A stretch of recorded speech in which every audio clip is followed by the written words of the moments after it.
रात के करीब 1 बजे होंगे जब अचानक मेरी नींद खुल गई। मुझे बाहर से हल्की आवाजें सुनाई दी। मैंने ध्यान दिया तो महसूस हुआ कि अर्जुन के कमरे की लाइट अभी जल रही थी। मैं धीरे धीरे उसके कमरे की तरफ बड़ी दरवाज़ा हल्का सा खुला था और अंदर अर्जुन, जो 18 साल का है और मैं 22 साल की हूँ। अब असली कहानी पर आते हैं। ये घटना लगभग 7 महीने पुरानी है। रोज की तरह जब मैं कॉलेज से आकर अपने कमरे में आराम कर रही थी, उस दिन मम्मी पापा किसी से रिश्तेदार के घर गए हुए थे और मैं कॉलेज से जल्दी घर आ गई थी।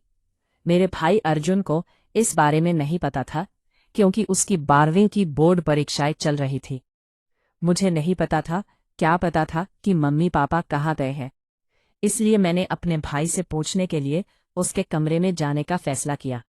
जब मैं उसके कमरे में पहुंची तो देखा कि वो बेड पर लेटा हुआ पढ़ाई कर रहा था। कमरे का दरवाज़ा खुला था, इसलिए मैं बाया माता बिना खटखटाए अंदर चली गई। लेकिन जैसे ही अर्जुन ने मुझे देखा, वो अचानक घबरा गया। मैंने अर्जुन की घबराहट देखी तो थोड़ा हैरान रह गई। मैंने हंसते हुए कहा, अरे क्या हुआ, ऐसे डर क्यों गए? अर्जुन ने किताब बंद की और बोला, कुछ नहीं दीदी, बस पढ़ाई कर रहा था। मैंने उसके पास जाकर कहा, अच्छा, वैसे मम्मी पापा कहाँ गए हैं? उसने जवाब दिया, पता नहीं, उन्होंने कुछ बताया नहीं, बस बोले कि देर से आएंगे। मुझे थोड़ा अजीब लगा कि मम्मी पापा बिना बताए बाहर चले गए, लेकिन मैंने ज्यादा ध्यान नहीं दिया। मैं उसके पास बैठ गई और बोली, तेरी पढ़ाई कैसी चल रही है गीता? उसने सिर झुकाकर कहा, बस ठीक ही चल रही है, बोर्ड की टेंशन बहुत है। मैंने हंसते हुए उसका सिर थपथपाया। अरे टेंशन मत ले, तू बहुत अच्छा करेगा। इतना कहकर मैं वहां से अपने कमरे में जाने लगी, लेकिन तभी मैंने देखा कि अर्जुन कुछ कहना चाह रहा था। मैंने पलटकर पूछा, कुछ कहना है? वह थोड़ी देर चुप रहा, फिर धीरे से बोला, दीदी, क्या मैं तुमसे एक बात पूछ सकता हूँ? मैंने मुस्कुराकर कहा, बिल्कुल पूछ सकता है। अर्जुन थोड़ा झिझकते हुए बोला, तुम्हें कभी डर नहीं लगता अकेले रहकर, या जब कोई आसपास ना हो? मैंने उसकी बात सुनी और थोड़ा सोचकर कहा, डर तो कभी कभी लगता है, लेकिन क्यों पूछ रहा है? नहीं। वह कुछ देर चुप रहा, फिर बोला, बस यूं ही कभी कभी अजीब सा महसूस होता है। मैंने उसे समझाया, कोई बात नहीं, ये सब नॉर्मल है। कभी कभी हमें अकेलेपन का एहसास होता है, लेकिन हम खुद को बिजी रख सकते हैं। उसने हल्की मुस्कान दी और मैंने उसके सिर पर प्यार से हाथ रखा। उस शाम कुछ अलग ही थी। घर में एक अजीब शांति थी और अर्जुन का व्यवहार भी कुछ बदला बदला लग रहा था।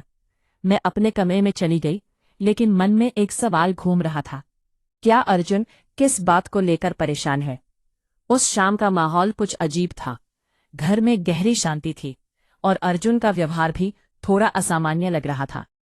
मैं अपने कमरे में जाने के बाद भी उसकी बातों के बारे में सोचती रही। रात के करीब 10 बजे थे। मम्मी पापा अभी भी घर नहीं लौटे थे। मैं डिनर करने के लिए किचन में गई तो देखा कि अर्जुन बालकनी में अकेला खड़ा था, चुपचाप बाहर देख रहा था। मैंने पास जाकर पूछा, क्या हुआ? उसने हल्का सा सिर हिलाया और कहा, दीदी, कभी कभी लगता है कि मैं खुद को अच्छे से नहीं जानता, जैसे मैं अंदर से बदल रहा हूं। मैंने थोड़ा ध्यान से उसकी ओर देखा, मतलब उसने लंबी सांस ली और कहा, बस कई बार अजीब अजीब ख्याल आते हैं, जैसे कि मैं खुद से भाग रहा हूं। मैंने उसकी परेशानी को समझने की कोशिश की। देख, ऐसा हर किसी के साथ होता है। शायद तू एग्जाम के स्ट्रेस में है या फिर कोई और बात है। अर्जुन ने कुछ कहने के लिए मुंह खोला, लेकिन फिर चुप हो गया। मैंने उसका कंधा थपथपाया, तू मुझसे कुछ भी कह सकता है।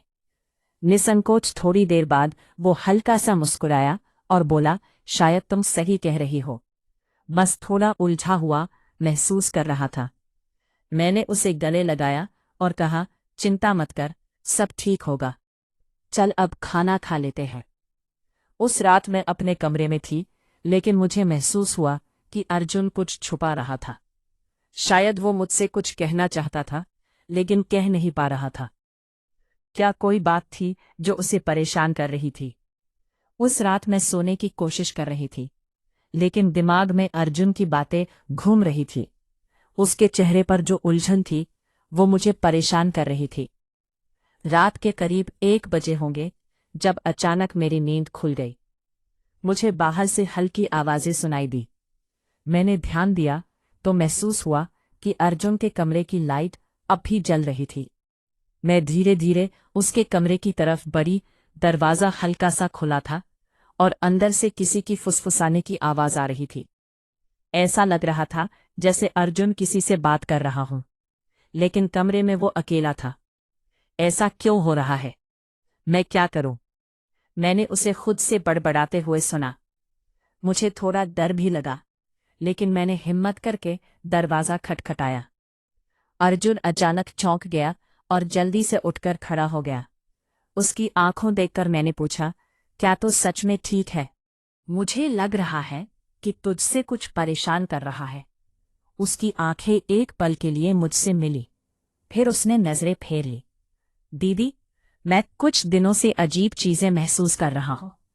जैसे जैसे कोई मुझे देख रहा हो, कोई मेरे आसपास हो, लेकिन दिखाई न दे। मेरे शरीर में ठंड दौड़ गई। क्या तेरा मतलब है कि तुझे कुछ अजीब महसूस हो रहा है? वो धीरे से सिर हिलाकर बोला, हाँ, और ये सब कुछ महीनों से हो रहा है, लेकिन अब ये और ज्यादा बढ़ गया है। मैं एक पल के लिए चुप हो गई। अब मामला सिर्फ उसकी चिंता या स्ट्रेस का नहीं था, कुछ और था, कुछ ऐसा जिसे समझना जरूरी था। क्या अर्जुन के अनजाने डर से जूझ रहा था, या फिर सच में कोई रहस्य उसके आसपास था? अर्जुन की बातों ने मुझे पूरी तरह से चौंका दिया था। अगर वो सच में ऐसा महसूस कर रहा था, तो ये कोई मामूली बात नहीं हो सकती थी। मैंने उसके चेहरे को ध्यान से देखा। उसकी आंखों में एक एक गहरी घबराहट और आने डर था। अर्जुन, तुम ठीक से बताओ, ये सब कब से हो रहा है? मैंने धीरे से पूछा। वो कुछ देर तक चुप रहा, जैसे कि डर से जूझ रहा हो। फिर उसने धीरे से कहा, ये सब तब से हो रहा है जब मम्मी पापा ने हमारी पुरानी अलमारी को बाहर निकाला था। उस अलमारी में पुराने जमाने के साथ एक पुराना डायरी भी था, और वो डायरी मुझे कुछ अजीब सा महसूस कराती है। मैं हैरान होकर बोली, डायरी? क्या तुम मुझसे बताओगे क्या उस डायरी में था? अर्जुन ने नजरें झुकाकर कहा, जब मैंने वो डायरी खोली तो उसके पन्नों में कुछ अजीब से शब्द लिखे थे। कुछ तो ऐसे थे जिन्हें मैं समझ नहीं सका, लेकिन कुछ पंक्तियां बहुत ही अजीब थी। ऐसा लगा जैसे वो शब्द मुझे परेशान करने के लिए लिखे गए थे। मुझे अब ये बात बहुत अजीब लगने लगी थी। क्या सच में कोई ऐसी चीज थी जो अर्जुन को मानसिक तौर पर प्रभावित कर रही थी? मादा, मैंने सोचा कि इस बारे में मम्मी पापा से बात की जाए, लेकिन अर्जुन ने मुझसे सती से कहा, दीदी, अगर तुमने मम्मी पापा से ये बात की तो मुझे नहीं पता क्या होगा। मुझे लगता है कि ये सब मुझे अकेले ही हल करना पड़ेगा। मैंने उसकी बातों को गंभीरता से लिया। कुछ तो था जो उसने छुपाया था, लेकिन अब मेरी चिंता और भी बढ़ गई थी। मैंने अर्जुन से कहा, ठीक है, लेकिन हमें इस डायरी को खोजना होगा। ये सिर्फ तुम्हारे लिए नहीं, पूरे परिवार के लिए खतरनाक हो सकता है। उसकी आंखों में एक नई उम्मीद थी, लेकिन साथ ही एक डर भी। तुम सही कह रही हो दीदी। ओ, लेकिन हमें ये सब जल्द ही खत्म करना होगा। हम दोनों धीरे धीरे डायरी की तलाश में जुट गए। मैं अर्जुन के कमरे में गई और पुरानी अलमारी की ओर देखा। दरवाजे के पीछे छिपी हुई वो डायरी अब मुझे भी डरावनी लगने लगी थी। आखिरकार अलमारी का दरवाजा खोलते हुए मैंने वो डायरी ढूंढ निकाली। उसके ऊपर धूल जमी हुई थी, और वो इतनी पुरानी लग रही थी कि ऐसा लग रहा था जैसे वो किसी और समय से आई हो। अर्जुन ने धीरे से कहा, ये वही डायरी है। मैंने उसे खोलने का फैसला किया, लेकिन जैसे ही उसके पन्ने खोले और कमरे में एक अजीब ठंडक महसूस हुई। डायरी के पन्नों पर वही अजीब शब्द लिखे हुए थे, लेकिन अब मुझे समझ में आ रहा था कि ये कुछ और ही था। ये कि डायरी का प्रकार का श्राप या चेतावनी लग रही थी। एक पन्ने पर लिखा था, जो ये पढ़ेगा उसे घेर लेगा अंधेरा। ये रहस्य केवल उस व्यक्ति को सच्चाई दिखाएगा जो इसे ढूंढने की हिम्मत करेगा। अर्जुन और मैंने एक दूसरे को देखा। क्या यह सच में हो रहा है? मैंने हतलाते हुए पूछा। अर्जुन ने एक दूसरे को देखा। क्या यह सच में हो रहा है? मैंने हकलाते हुए पूछा। अर्जुन ने गहरी सांस ली। हमें अब सच्चाई जानी होगी। हम दोनों ने डरी हुई निगाहों से एक दूसरे को देखा। वो डायरी अब हमारे लिए जैसे एक भारी बोझ जैसी लग रही थी, जैसे खतरनाक रास्ते पर कदम रखने जा रहे थे। अर्जुन ने धीरे से कहा, "यह सब कुछ बहुत अजीब है दीदी। क्या अगर ये सच है? क्या अगर ये सब हम पर असर डालने वाला है?" मैंने उसे शांत करने की कोशिश की। हम सिर्फ समझने की कोशिश कर रहे हैं। अर्जुन, अगर ये सच है तो वस्त तो हम उसे बदल सकते हैं। लेकिन तभी जैसे ही हमने डायरी के अगले पन्ने को पलटा, अचानक कमरे की लाइटें मध्यम हो गई। कमरे में एक अजीब ठंडक बढ़ने लगी। दोनों की धड़कनें तेज हो गई। अर्जुन डर के मारे मेरे पास आकर खड़ा हो गया। "ये क्या हो रहा है?" उसने कांपते हुए पूछा।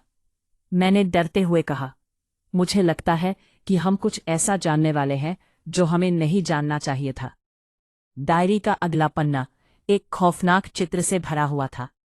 ये चित्र एक अंधेरे गुफा का था जिसमें एक दुष्ट छाया दिख रही थी। उसके नीचे लिखा था, "जो इस गुफा के अंदर जाएगा वो कभी बाहर नहीं आ पाएगा।" हम दोनों की सांसें रुक गई। क्या ये गुफा सच में तही थी? क्या हमें इस बारे में और जानने की कोशिश करनी चाहिए थी? अर्जुन घबराया हुआ बोला, "मुझे यह तो बहुत खतरनाक लग रहा है। हमें इसे बंद कर देना चाहिए और मम्मी पापा को बताना चाहिए।" मैंने उसके कंधे पर हाथ रखा और कहा, "नहीं अर्जुन, अब हम पीछे नहीं हट सकते। हम सिर्फ इस रहस्य को स्काई ने कहा है गुफा का पता लगाना होगा। अगर हमें सच्चाई जाननी है तो ये हमारी आखिरी उम्मीद हो सकती है।" हम दोनों ने फैसला किया कि अगली सुबह हम उस गुफा के बारे में और जानकारी हासिल करेंगे। हमने रात बिताई, लेकिन दोनों के मन में यही सवाल था, क्या गुफा सच में कहीं है? अगली सुबह हम दोनों गुफा के बारे में और जानकारी हासिल करने के लिए पुराने कागजों को खंगालने लगे। हमें एक पुरानी मान्यता मिली जिसमें एक खोई हुई गुफा का जिक्र था जो अब एक जंगल के अंदर कहीं छिपी हुई थी।